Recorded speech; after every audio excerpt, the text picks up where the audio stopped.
This week on Moms Like Us, Jamie Otis reveals how she's keeping the spark alive while living in an RV with her husband and 2 kids. But we have been, their intimacy has really, I should say sexual intimacy has really dwindled down. Our sex in particular hasn't been happening very often. Nick Carter reveals what it's really like to go from 2 to 3 kids. You know, our Pearl is basically 7 months old now.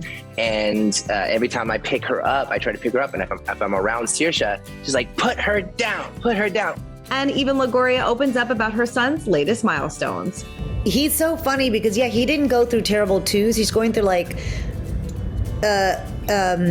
stressful 3s. We've got that plus so much more on today's Moms Like Us. Hey everybody, Christina Garibaldi here with Brianne Mance from Stroller in the City, and welcome to Moms Like Us. Brianne, I cannot believe that the Christmas holiday is next week. I know, it is 10 days away, and I get the reminder every day from my children how many days away Christmas is. Are you ready? I mean... I'm not ready at all. Not ready at all. I still feel like we have so many gifts that still need to be bought and shipped. And now I feel like nothing's going to get here in time. I'm still getting together their Christmas pajamas. We got these adorable ones from Little Navy that say their names on them. They're super cute. So I got to show you guys them. They're adorable. So I think that's what we're going with. So I'm still trying to get all the little details together. How about you? Same. I just sent out my Christmas cards. Yeah, same here. I just went and got stamps. I still don't even know who's coming to my house for the holidays, which is so crazy. So I'm still trying to get a head count about that. Right. And the gifts are not wrapped. I don't even know how many gifts I got for each person. I don't know if I need more. I don't know anymore. I feel like it came in like a storm, and I'm just sitting here trying to come up. It's hard. Totally. And I know, are you so stressed about hosting too? I am. And I'm going to share something with you guys. You're going to thank me. I just went out and bought all of these Buy Next Now. They're at home COVID test. Super easy to take. Each box comes with 2 because it's actually meant to, you test and then you test 3 days later. So I literally ship these to all of my family members who are coming to my house. So everyone is safe, because now on the news, that's all you hear about, so it's kind of crazy. So here you go. I love that. Yeah. So smart. So smart. Yeah. Because it's getting crazy again. So, oh God. Sorry, I know. Don't cancel Christmas. Right. Seriously. Let's just get through Christmas. All right. Well, let's get through a lot of celebrity news this week, because there's a lot to get to. And let's kick it off with Hailey Bieber, because she is already thinking about her future family with her husband, Justin Bieber. So she consulted Rosie Huntington-Whiteley, who is pregnant with her second child, for parenting advice. The model released a deleted scene from her Who's in My Bathroom YouTube series, which I love, on Friday, December 10th, where she said, I literally know zero about being a mom, but I do want kids one day. What's your biggest piece of advice? After noting that Hailey will make a lovely mom, Rosie shared her wisdom by saying, be easy on yourself, because it's full on and it's a juggle. Whether you're a stay-at-home mom, whether you're a working mom, you take on a lot. Just try to be kind to yourself. She then emphasized that the opinions of others should be taken with a grain of salt. She said, in general, follow your instincts. Don't listen too much about what other people say. Don't listen to too much of the advice. She quips that she is really lucky that I can call my mom on my bathroom floor sobbing, asking for her advice. And Hailey then chimed in. She said, same. What's the best piece of advice that you've been given or want to give to expecting and new moms?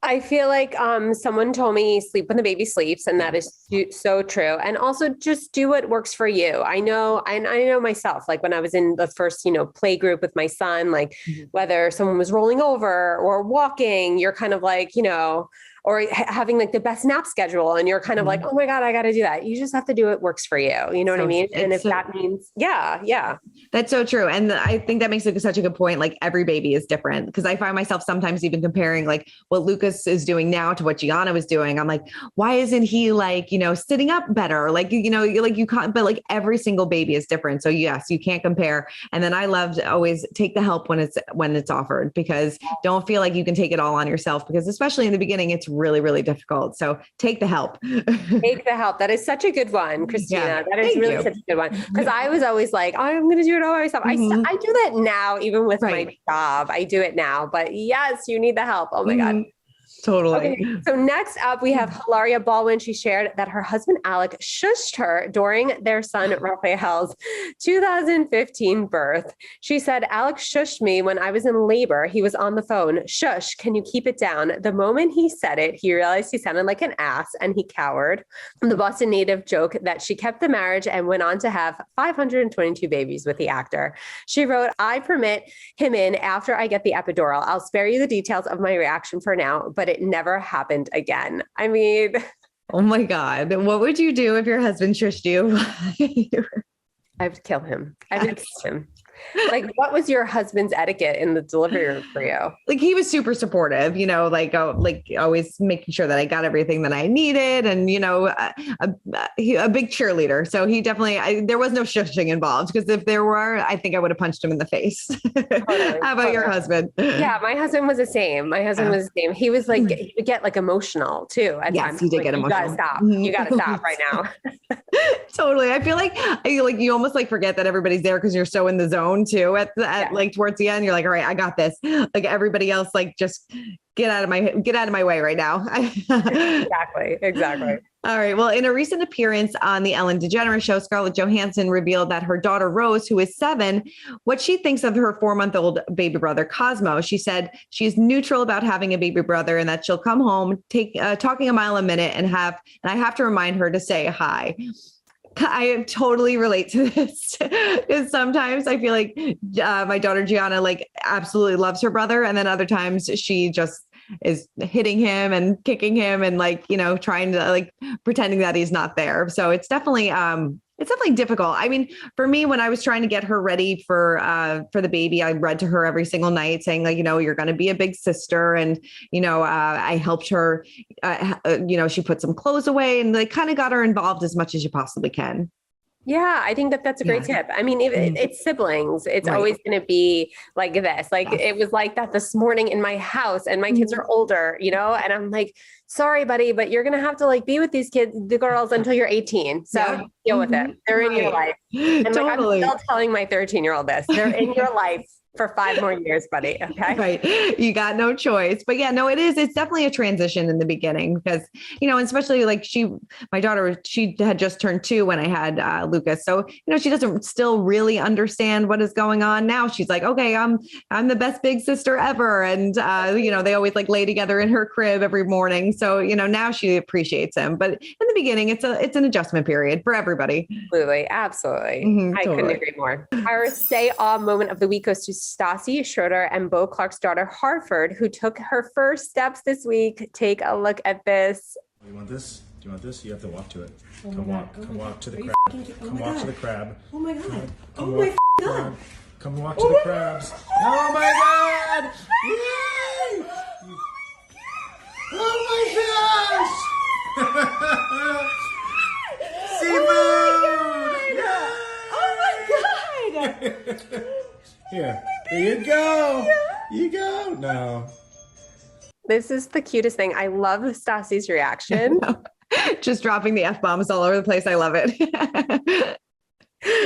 So funny. It's so she was funny. 11 months when she took her, first steps. That's like kind of early. That's early. Yeah. No, Gianna was almost 14 months when she took her first steps. So she was a little bit later. How about your kids? Yeah, I think Ryder was a little bit later as well. But then Ciela, I think Ciela was probably 11 or 12 months too. I think with the second and the third, they just see the older ones and they just like want to do it faster. But yeah, Ryder was like on the later side too. Yeah, I know. I was like, is she ever going to walk? Like, what's going on? And then like, she never stops now. All right. In our mom chat this week, we sat down with Nick Carter and his wife, Lauren Kitt, who opened up about what a difference it makes going from 2 to 3 kids. Take a look. You know, how did the older kids do? How are they handling the transition with the baby? Because I know with my older daughter, you know, there was definitely some jealousy at times, and you know, I had to stop her from hitting him and things like that. It's hard. It is really hard, and that's the one thing that I recognize. I mean, we are going through this like stage where like Odin is 5 years old and he absolutely loves her and he wants nothing to do with me. You know, it's everything's mommy, mommy, mommy. But my daughter Saoirse, who's 2 years old, she's just attached to me. So we'll have these conversations with each other and be like, it's like, I'm sad Odin doesn't like me today. And she's like, I'm sad Saoirse doesn't like me today. So it's like, it's so funny. We go through that. But as far as like the dynamic, our Pearl is basically 7 months old now. And every time I pick her up, I try to pick her up. And if I'm around Saoirse, she's like, put her down. Or she's like, uppy. She wants me to pick her up at the same time. So basically I'm picking both of them up at the same time and showing them that we can share and all that type of stuff. But it's definitely tough, the delegating the time. Yeah, we're going through the same thing right now. Same exact thing. The older one seems to be fighting with the middle one, but then the older one really loves the youngest one. And it's weird. It's like, how come you don't treat her the way you treat the baby? And they're like in that fighting, taking toys with each other stage. But it's just, to hear them arguing to each other is pretty funny. I mean, what was the biggest difference for you going from 2 to 3? Oh my God. Yes. You're outnumbered. It's definitely harder for sure. You're definitely like juggling so much more. And I still to this day think that 3 is an odd number and it's hard. Yeah. I would imagine it might be easier.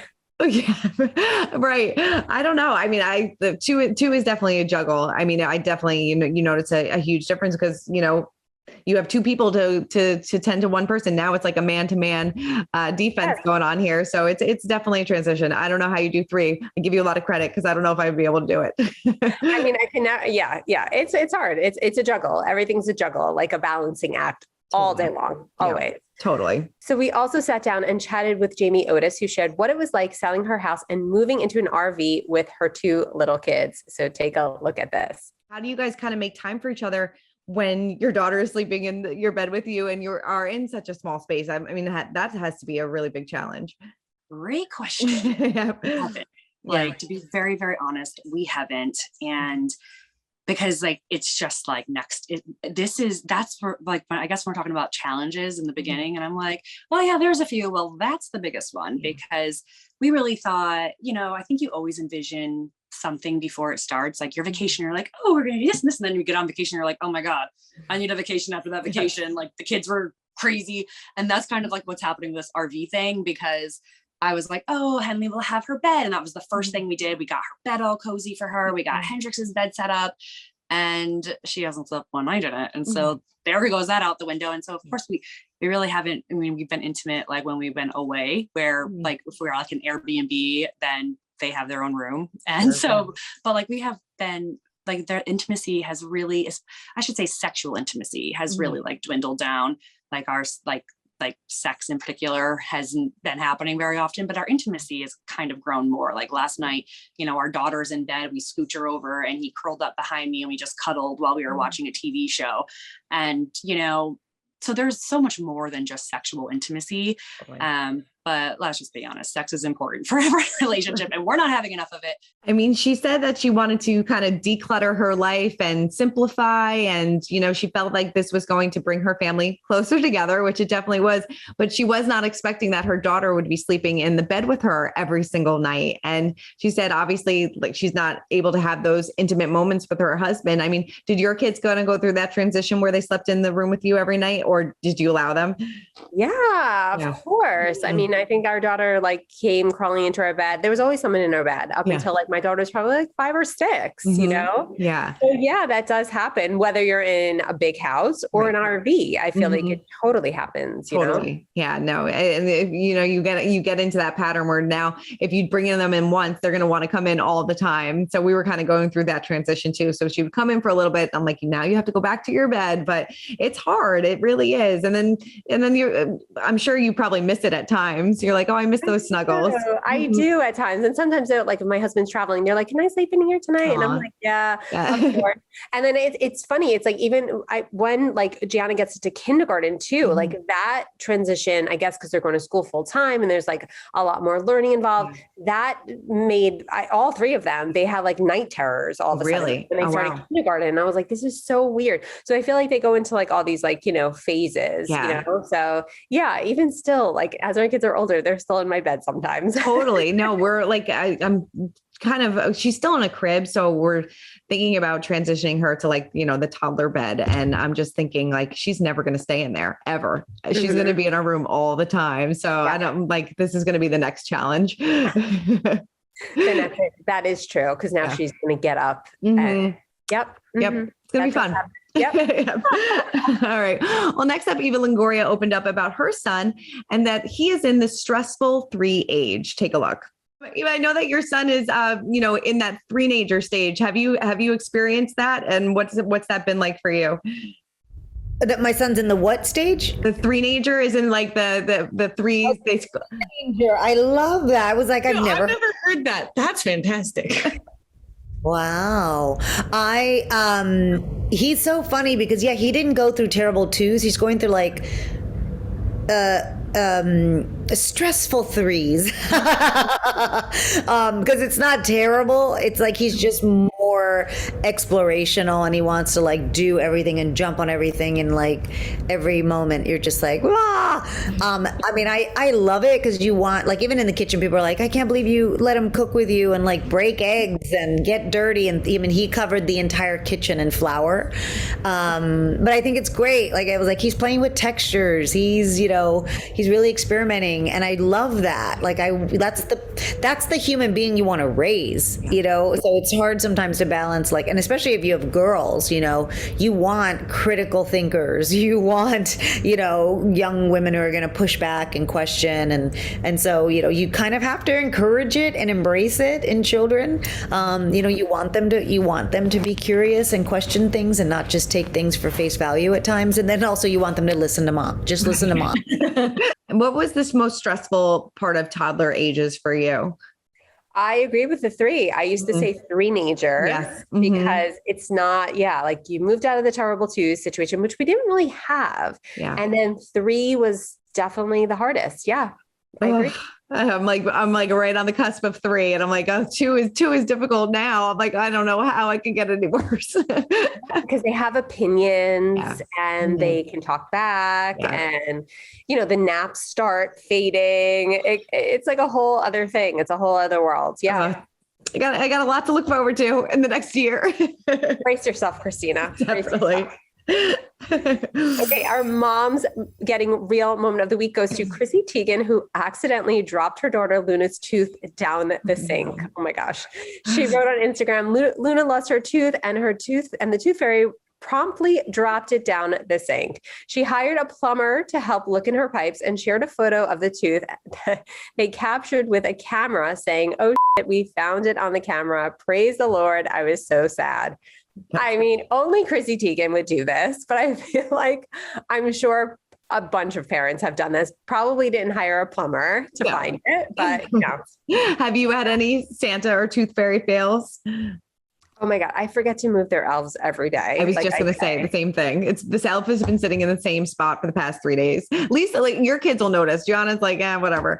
But yes, they're noticing. And now that my daughter's on TikTok, she's like, why do people move the elves like on TikTok? And I'm like, why are people doing that on social media? Don't show that. I love it. How do you feel about your daughter's on TikTok? Oh my God. I mean, she has a private account. She honestly just like loves dancing and like loves doing the things, but there's no controls on there, where you can like limit to what she sees, obviously the elf on the shelf, but I limit it and try to, watch over as much as I can. Totally. All right. Well, this week's clapback goes to Hilary Duff's husband, Matthew Coma. He set the record straight on Monday, December 13th, after Hilary sparked pregnancy rumors with a recent photo. She posted an airplane selfie with her husband, who's a singer, and she wrote, "Leaving for a little bit, the 3 of us." When Hilary's Instagram followers asked whether her 3 of us caption meant that she was pregnant with another little one, he clapped back on the comments saying, "She's talking about Stephen Jenkins sitting behind us, you baby crazies." She wrote, referencing musician Stephen Jenkins. When you first saw that caption, did you think that maybe she was pregnant? I did. I did. I was like, okay. But yeah, I did. I had to like second guess. But I wasn't going to write anything either. Though. No, I wouldn't like, write oh my anything. God, you're expecting, you know what I mean? But yeah. No, I had to like read it a couple times. I'm like, okay, all right. But has that ever happened? Have you ever like accidentally thought someone was pregnant or said something?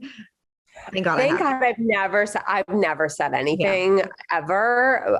Yeah, in my head sometimes like, oh, you know, she wasn't drinking tonight. You know what I mean? I wonder, you know what I mean? I'll do it in my head, but I will never say it out loud. No, same thing. Yeah, no, same. It's always in my head. And maybe like I'll have a conversation with my husband when I get home. I'm like, do you think she's pregnant? Do you think? But I would never say it out loud. No, you can't. It's like rule like 101. Seriously. Yeah, but who knows? I know Hillary said that maybe she wants to expand her family more in the future. So maybe just not right now. Yeah. Totally. Well, Brianne, thank you so much for running down all things moms with me as always. Yes, thank you. Enjoy the rest of the week and the holiday craze. Good luck with everything. Yes. We're going to get through it. Thanks for everybody for tuning in. Keep commenting, keep subscribing, and we'll see you guys next week.